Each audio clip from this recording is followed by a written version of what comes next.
Assalamualaikum warahmatullahi wabarakatuh. Perkenalkan, nama saya Alvin Tumaliang, NIM 2024-1010-3045 dari kelas Data Visualisasi A. Saya akan mempresentasikan laporan proyek UAS saya, yaitu mengambil topik analisis pola cuaca dan dampaknya pada hasil panen di daerah Sumatera. Oke, kita langsung saja ke kodenya. Yang pertama, itu kita menggunakan library NumPy, Pandas, Matplotlib, dan Seaborn. Kemudian untuk eksplorasi awal data, kita akan menyimpan dataset yang sudah kita dapat ke dalam variabel data. Kemudian kita akan panggil untuk menganalisis data apa saja yang terdapat dalam dataset tersebut.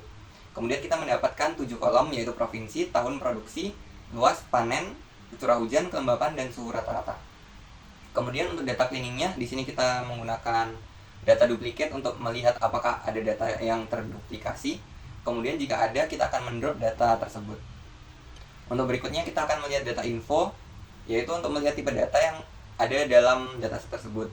Seperti provinsi menggunakan objek, tahun menggunakan integer, produksi menggunakan float 64, dan sampai suhu rata-rata menggunakan float 64.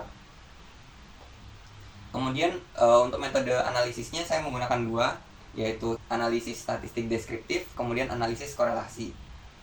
Kemudian saya akan melihat data null yang terdapat dalam dataset yang sudah saya dapat, ternyata tidak ada data null.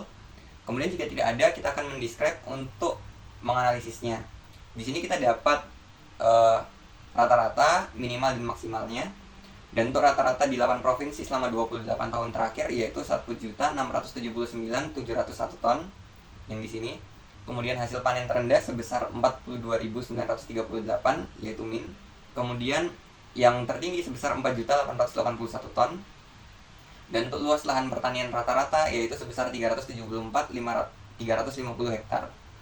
Kemudian untuk visualisasi interaktifnya, saya menggunakan Plotly Express, yaitu untuk melihat hubungan antara provinsi dengan produksi. Di sini dapat kita lihat, kita bisa menginteraksi visualisasi tersebut, kemudian bisa di zoom seperti itu.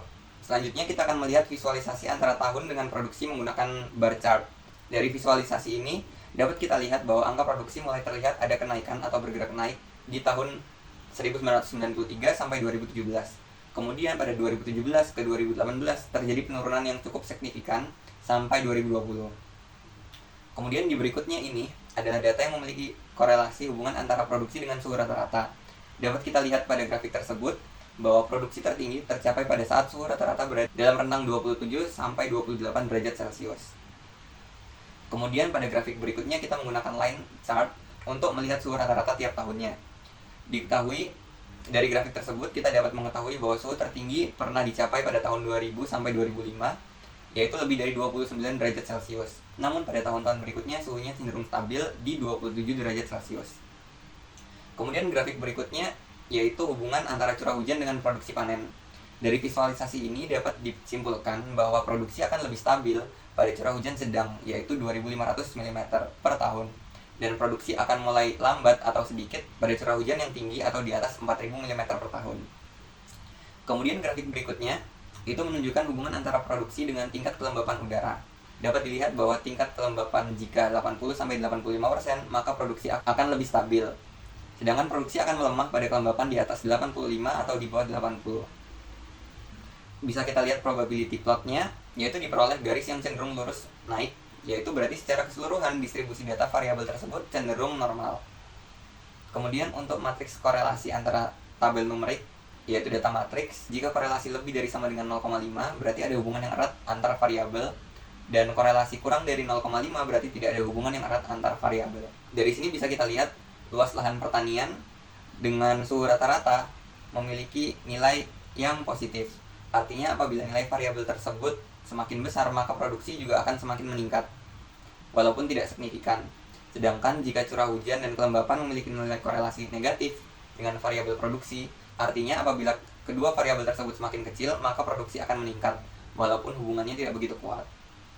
Untuk kesimpulannya, hasil panen suatu daerah dapat berubah dan berbeda tergantung dengan tingkat cuaca, mulai dari curah hujan, kelembapan, dan suhu rata-rata suatu daerah. Di Pulau Sumatera sendiri, produksi panen beras tertinggi terdapat pada Provinsi Sumatera Utara dan terendah pada Provinsi Riau. Curah hujan juga sangat mempengaruhi produksi panen di Sumatera. Jika curah hujan sedang, produksi akan lebih stabil, serta produksi akan melambat atau sedikit pada curah hujan yang tinggi. Demikian presentasi dari saya, mohon maaf bila ada kesalahan kata. Wassalamualaikum warahmatullahi wabarakatuh.